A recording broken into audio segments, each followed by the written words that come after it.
Des 6 films de Star Trek mettant en vedette l'équipage de la série originale, Star Trek V The Final Frontier est celui que je redoutais le plus d'aborder au fil de cette série d'essais vidéo par laquelle, ne le cachons pas, j'essaie de présenter cette franchise sous son meilleur jour et de prouver que chaque opus est non seulement pertinent, mais indispensable.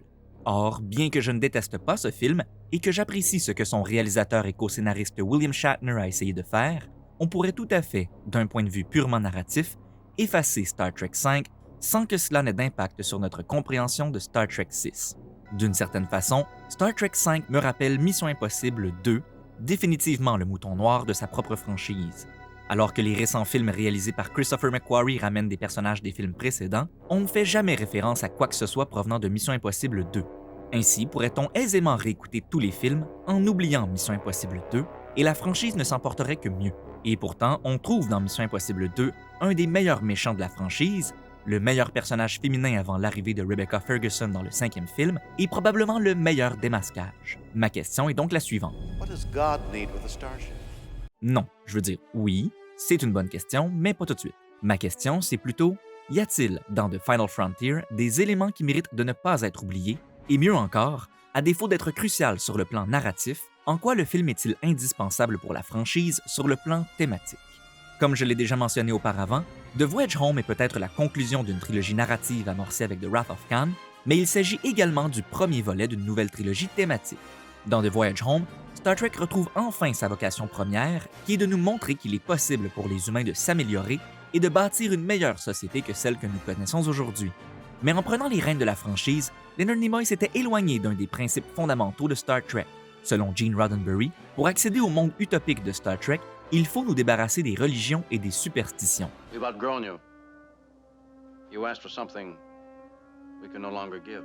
On avait d'ailleurs tenté de montrer l'équipage de l'Enterprise affronter Dieu dans un épisode de la série animée où l'Enterprise explorait le centre de la galaxie. Mais pour éviter d'offenser les croyants, il fut décidé de remplacer Dieu par le diable. Dans les années 70, juste après l'annulation de Star Trek à la télévision, Roddenberry proposa au studio un film de Star Trek dans lequel l'équipage de l'Enterprise affronterait enfin Dieu, mais cette prémisse fut encore une fois rejetée. Or, voilà que Nimoy, à travers les 2 films qu'il avait réalisés, venait d'introduire une certaine religiosité dans Star Trek en faisant de Spock un messie. Maintenant que c'était à son tour d'écrire et de réaliser un film de Star Trek, Shatner s'empressa de remédier à cette situation et dès la toute première scène, il nous présente l'antagoniste du film, un Vulcain prêcheur qui semble avoir été écrit pour critiquer et parodier ce que Nimoy avait fait de Spock dans le film précédent. D'ailleurs, ce Vulcain est nul autre que Sybok, le demi-frère de Spock, qui s'est détourné de la logique. Tel un méchant dans Indiana Jones, Sybok est à la recherche d'un lieu mythique, un lieu auquel chaque peuple donne un nom différent. Les humains l'appellent Eden. The source. Heaven. Eden. Call it what you will. The Klingons call it Kuitu. For the Romulans, it's Vortavor. The Andorian word is unpronounceable. Still, every culture in existence shares this common dream of a place from which creation sprang. For us, that place will soon be reality. Au cours de la mission de 5 ans, Spock a lui aussi manifesté de la curiosité pour cet endroit lorsque des hippies de l'espace ont tenté de prendre le contrôle de l'Enterprise pour atteindre la planète Eden. They regard themselves as aliens in their own worlds. Condition with which I am somewhat familiar. Alors que Spock croyait pouvoir y trouver un endroit où ses héritages humains et vulcains ne lui poseraient plus problème, il découvrit plus tôt, en même temps que l'équipage et les hippies de l'espace, que la planète Eden est en vérité un enfer inhabitable. En effet, dans Star Trek, il faut toujours se méfier du paradis, pas seulement lorsque celui-ci prend la forme d'une planète hostile comme Eden ou Genesis, mais aussi lorsqu'il prend la forme d'une société utopique. Comme le dit Matthew William Cappell dans son livre Exploring the Next Frontier, dans au moins 10 des 79 épisodes originaux, Star Trek critique des sociétés et des mondes parfaits, édéniques ou utopiques. Puisque ces paradis rendent impossible tout progrès social, ceux-ci se révèlent toujours être des dystopies. Ce n'est pas un hasard si les gens qui vivent dans ces soi-disant paradis sont dépeints comme anesthésiés et stagnants. It's a true Eden, Jim. There's belonging and love. No wants, no needs. We weren't meant for that, none of us. Man stagnates if he has no ambition, no desire to be more than he is. Maybe we weren't meant for paradise. Maybe we were meant to fight our way through, struggle, claw our way up, scratch for every inch of the way. Dans The Final Frontier, il n'y a plus beaucoup d'exploits que Kirk n'ait pas déjà accomplis, et c'est sans doute parce qu'il craint de stagner qu'on le découvre en train d'escalader une montagne à main nue au début du film. Comme Sybok est à la recherche du paradis et Spock d'un endroit où il serait en paix avec lui-même, Kirk est en quête de nouveaux défis, ce qu'il tente périlleusement de trouver au sommet d'une montagne. I regret to inform you that the record for free climbing El Capitan is in no danger of being broken. I'm not trying to break any records. I'm doing this because I enjoy it. Not to mention the most important reason for climbing a mountain. And that is? Because it's there. Heureusement, il peut compter sur ses amis, même si ceux-ci ne savent pas toujours comment passer du bon temps ensemble. The doctor and I will start it off, and then when we give you a signal, you jump in. Doctor, if you please. Don't say I didn't warn you. Row, row, row your boat gently down the stream. Merrily, merrily, merrily, merrily, gently down the stream. Merrily, merrily, merrily, merrily. Come on, Spock. Why didn't you jump in? I was trying to comprehend the meaning of the words. It's a song, you green-blooded Vulcan. You sing it. The words aren't important. What's important is that you have a good time singing it. Pendant ce temps, Sybok émerge du désert sur Nimbus 3 pour prendre le contrôle de Paradise City, car on y trouve les représentants à la fois de la Fédération, de l'Empire Klingon et de l'Empire Romulien, et il n'est pas difficile de faire le lien avec Jérusalem, la ville 3 fois sainte de par le judaïsme, le christianisme et l'islam. Après tout, The Final Frontier est un film qui porte sur la religion. Share your pain. Share your pain with me. And gain strength from the share. Mais les fidèles de Sybok, qu'on appelle l'armée de la lumière, rappellent plutôt les guerriers saints s'opposant à l'URSS et appuyés par les États-Unis au cours de la guerre d'Afghanistan, qui s'est justement terminée en 1989, l'année même de la sortie de Final Frontier. La série originale de Star Trek faisait souvent allusion à la guerre du Vietnam. Do you remember the 20th century brush wars on the Asian continent? Two giant powers involved, much like the Klingons and ourselves. Neither side felt that they could pull out. Yes, I remember. It went on bloody year after bloody year. Il est donc tout à fait logique pour Shatner de maintenant faire allusion à cette nouvelle étape de la guerre froide, tout comme le font plusieurs autres films de cette époque.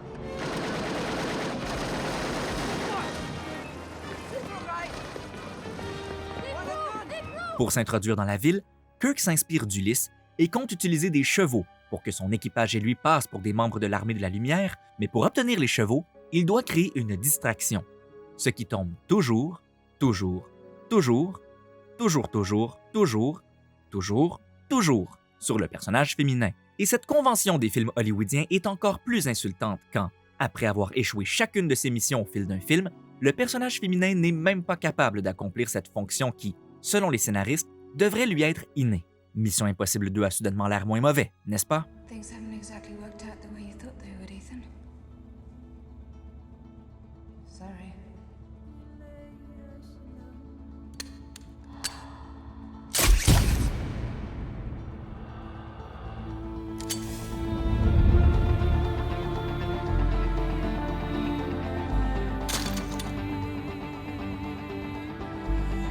Bitch! You're not gonna shoot me, Sean. Not this bitch. Because she's worth 37 million pounds. Bien que le co-scénariste David Lugery l'avait seulement proposé pour plaisanter, c'est bien sûr Uhura qui, sans que ça ne soit la première fois, se charge de créer la dite distraction. Saluons tout de même le film pour cette rare représentation positive du corps d'une femme qui approchait la soixantaine, et tant pis pour les fragiles flocons de neige que cela offense. Après quelques blagues auditives Spock, hold your horse, Captain. I'm scanning. et visuelles, Kirk et son équipage tombent dans le piège tendu par Sybok et celui-ci prend le contrôle de l'Enterprise. Sybok n'est pas loin d'être mon antagoniste préféré de Star Trek. Il croit sincèrement qu'il est pacifique, que son message est amour et qu'il libère les gens de leur souffrance. Il est horrifié par la violence, I instruct you to surrender at once. You are under attack by superior Federation forces. Do you realize what you've done? It wasn't bloodshed I wanted. déçu quand il ne parvient pas à rallier quelqu'un à sa cause et nullement possessif, rancunier ou capricieux, même envers ceux qui ne le croient pas et qui ont essayé de le tuer. The ship needs its captain. No special conditions? No conditions. Le rôle avait d'abord été proposé à Sean Connery et il n'est pas difficile de comprendre pourquoi. Après Diamonds Are Forever, Sean Connery a fait son possible pour s'émanciper de son rôle de James Bond. Les rôles qu'il a joués dans les années 70 comptent parmi les plus fascinants de sa filmographie et ont tendance à être oubliés par les palmarès superficiels comme ceux de Watch Mojo. Goldfinger's better than Dr. No. Both of them are a lot better than Diamonds Are Forever. Our judgment reflected in its relatively poor showing at the box office. And in Witchfield, of course, Thunderball was a notable success. En effet, ces palmarès ne se souviennent surtout que du second souffle de la carrière de Sean Connery, amorcé à la fin des années 80, lorsqu'il s'est perfectionné dans un rôle bien particulier. Même s'il avait déjà joué les espions, les rebelles, les policiers, les voleurs et les rois, Sean Connery s'est alors mis à les jouer en tant que mentor, ce qui n'a bien sûr rien de surprenant vu l'âge qu'il avait, mais ça va plus loin que ça. De 1986 à 2003, Sean Connery s'est imposé comme l'ultime mentor, et il n'y a pas que les rôles qu'il a acceptés qui peuvent en témoigner, mais également ceux qu'il a refusés. Dans le parcours du héros, la figure du mentor représente le père, et l'ultime père pour les croyants, c'est Dieu, que notre société patriarcale représente souvent, même si ce n'est techniquement pas la volonté de l'Église, comme un vieil homme blanc autoritaire, autrement dit, Sean Connery. Alors que ce dernier a refusé le rôle de Cyborg parce qu'il s'était engagé à jouer dans Indiana Jones and the Last Crusade, on pense à lui chaque fois que quelqu'un prononce le nom que les Vulcains donnent au paradis. Shakari. Shakari. Shakari. Shakari. Shakari. Quand on regarde attentivement The Final Frontier, on se rend compte que Shatner a tiré une leçon de chaque film précédent. La quête pour atteindre Shakari est une tentative de recréer le mystère de V'ger au cœur de Motion Picture. Shatner ramène d'ailleurs Jerry Goldsmith pour la trame sonore. Mais grâce au personnage de Cyborg, il donne à son film ce que les fans ont préféré de Wrath of Khan, c'est-à-dire un méchant charismatique. En incluant les Klingons comme adversaires secondaires, il règle le problème de Search for Spock qui aurait bénéficié d'une sous-intrigue additionnelle tout en misant sur le fait que les Klingons avaient ravi les fans dans ce même film. D'ailleurs, lorsqu'ils apparaissent pour la première fois dans The Final Frontier, les Klingons s'amusent à détruire de vieilles sondes terriennes, et considérant ce que Voyager 6 leur a fait subir dans The Motion Picture, on ne peut pas vraiment leur en vouloir. Enfin, Shatner reproduit ce qui avait fait le succès de Voyage Home en montrant la camaraderie entre les personnages. We've been caught in a blizzard. And we can't see a thing. Request you direct us to the coordinates. My visual says sunny skies and 70 degrees. Sulu, look. The sun's come out. It's a miracle. Don't worry, fellas. Your secret's safe with me. I'll send the shuttlecraft to pick you up. Uhura, I owe you one. Sulu out. Et en permettant au film d'être parfois humoristique. Which way to the turbo shaft? Head down that tunnel to the hydro vent and turn right. Then left at the blow screen. You can't miss it, Mr. Scott. You're amazing. There's nothing amazing about it. I know this ship like the back of my hand. Sans doute un peu trop pour le sujet qu'il tente d'aborder, mais c'est ce que le studio voulait après l'accueil positif de Voyage Home. Ainsi, Shatner n'a-t-il pas seulement essayé de faire un film de Star Trek, il a essayé de faire le meilleur film de Star Trek, et c'est pourquoi son échec est encore plus spectaculaire. Certes, tout n'est pas la faute de Shatner. Le studio avait précipité le tournage et Shatner a dû se battre pour réaliser sa vision, un combat qu'il a perdu. Mais le scénario lui-même souffre de certains problèmes indéniables. Shatner tenait absolument à retrouver ce qu'il aimait tant de la série originale, et c'est pourquoi le film se concentre davantage sur le trio Kirk, Spock, McCoy. Pire, la première version du scénario faisait de Kirk un héros individuel, ce qui est un peu rétrograde puisque The Voyage Home portait sur le travail d'équipe. I do not expect you to forgive me. Forgive you? I'll knock you on your goddamn ass. If you think it would help. You want me to hold him, Jim? You stay out of this. C'est que Cyborg rallie les membres de l'équipage à sa cause, et dans la première version du scénario, même Spock et McCoy se retournaient contre Kirk, une idée aussitôt refusée par le producteur Harve Bennett, ainsi que Leonard Nimoy et DeForest Kelley, qui considéraient que jamais leur personnage ne trahirait Kirk. Confronter les héros les uns aux autres n'est pas une idée nécessairement mauvaise, et ce n'est même pas la première fois que cela arrive dans Star Trek, mais c'est tout de même dommage de voir notre groupe de héros se scinder ainsi après ce qu'ils ont fait les uns pour les autres dans les deux films précédents. C'est un peu comme trahir Monsieur Miyagi après l'avoir accompagné à Okinawa. Ça ne se fait pas. Et ce qui n'aide pas à accepter l'idée que Chekhov, Uhura et Sulu se retournent contre Kirk, c'est que le film insiste sur le fait qu'il ne s'agit pas d'un lavage de cerveau et que Cyborg les a simplement convaincus qu'il avait raison. I've done nothing. This is who they are. Ceci étant dit, puisque Cyborg est un Vulcain, ses dons télépathiques y sont clairement pour quelque chose. C'est d'ailleurs grâce à ces dons qu'il fait revivre à McCoy le moment où celui-ci a aidé son père malade à mourir, alors qu'un remède fut découvert peu de temps après, et qu'il fait assister Spock à sa propre naissance. Sarek, your son. So human. Libéré de sa souffrance, McCoy se montre prêt à suivre Sybok à son tour, mais son amitié pour Kirk et Spock le retient. De son côté, ce n'est pas l'amitié ou la loyauté qui retient Spock, mais la paix qu'il a faite avec son identité. Une paix qu'il n'a plus besoin de chercher dans un Éden lointain. I am not the outcast boy you left behind those many years ago. Since that time, I have found myself and my place. I know who I am. Quant à Kirk, il ne laisse même pas Sybok lui montrer quoi que ce soit. Jim, try to be open about this. About what? I've made the wrong choices in my life? I turned left when I should have turned right? I know what my weaknesses are. I don't need Sybok to take me on a tour of them. If you just unbend and I'll... And be brainwashed by this con man? I was wrong. This con man took away my pain. Damn it, Bones, you're a doctor. You know that pain and guilt can't be taken away with the wave of a magic wand. They're the things we carry with us, the things that make us who we are. If we lose them, we lose ourselves. I don't want my pain taken away. I need my pain. Il a appris il y a bien longtemps que les aspects les plus sombres de sa personnalité font partie de lui autant que ses bons côtés. I have to take him back. Inside myself. I can't survive without him. I don't want to take him back. He's like an animal. A thoughtless, brutal animal. Yet it's me. Or, avec ou sans la bénédiction de Kirk, Spock et McCoy, l'Enterprise se dirige vers le centre de la galaxie. Et alors que les croyances de Sybok semblent se confirmer, l'Enterprise elle-même rappelle à Kirk ce pourquoi elle a été construite. Are we dreaming? If we are, then life is a dream.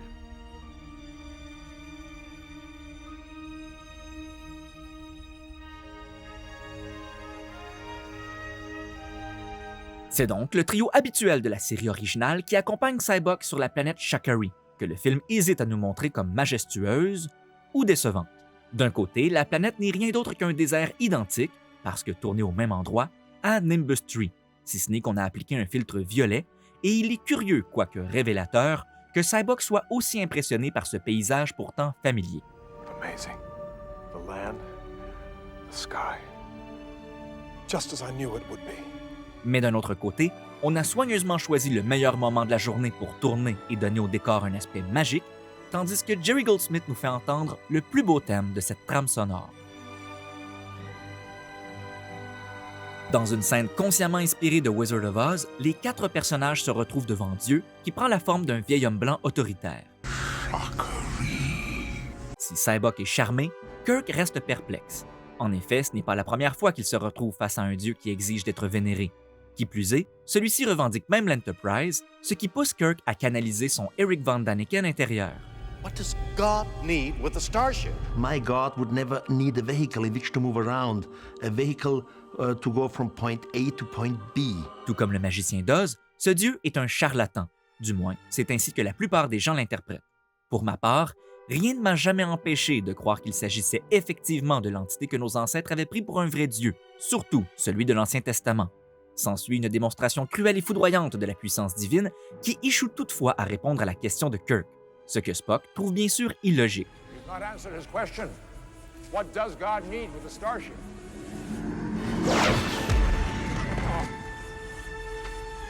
C'en est trop pour McCoy qui refuse de voir ses amis être traités de la sorte. I doubt any God who inflicts pain for his own pleasure. Mais aussi pour Sybok, qui considère également ces 3 hommes comme ses amis. Why have you done this to my friend? Ne vous avais-je pas dit que Sybok était fascinant? Malgré tout ce qui s'est passé depuis le début du film, Sybok ne considère pas Kirk comme son ennemi, mais un ami avec qui il est en désaccord. Tel un méchant d'Indiana Jones, Sybok s'est catastrophiquement trompé sur la nature de ce qu'il cherchait parce que son désir externe l'aveuglait. C'est ce qu'on appelle en scénarisation la volonté versus le besoin ou le désir externe versus le désir interne. Alors que le héros est en quête de quelque chose de superficiel, comme par exemple Fortune and glory, kid. Fortune and glory. Il découvre au fil de son parcours qu'il doit sacrifier ce désir s'il veut obtenir ce dont il a vraiment besoin pour être heureux. Indiana. Indiana. Let it go.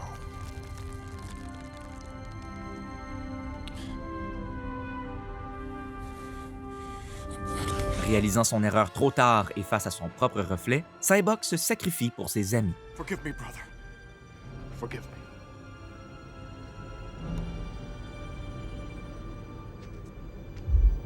I couldn't help but notice your pain. My pain? It runs deep. Share it with me. Ce sacrifice permet au héros de retourner vers la navette et Kirk parvient à renvoyer Spock et McCoy à bord de l'Enterprise. Please tell me the transporter is working. She's got partial power, sir. I might be able to take two of you. Beam up Spock and Dr. McCoy. Now. Now, just Mais les Klingons l'empêchent de se téléporter à son tour. C'est alors que Shatner, devançant Darren Aronofsky de 25 ans, voulait voir Kirk affronter des monstres de pierre, sans doute une référence aux anges déchus du livre d'Enoch. Enoch is the first person in antiquity who writes in the first person. Mais qu'on peut peut-être aussi interpréter comme une vengeance symbolique de la montagne que Kirk essayait de dompter au début du film. Or, puisque le résultat laissait plutôt à désirer, c'est Dieu lui-même qui contre-attaque, mais de toute évidence sans que l'acteur ait été rappelé pour tourner des scènes supplémentaires ou même prononcer le moindre dialogue. Spock parvient à convaincre les Klingons de le laisser faire ce qu'il avait fait au dieu Apollon dans la série originale,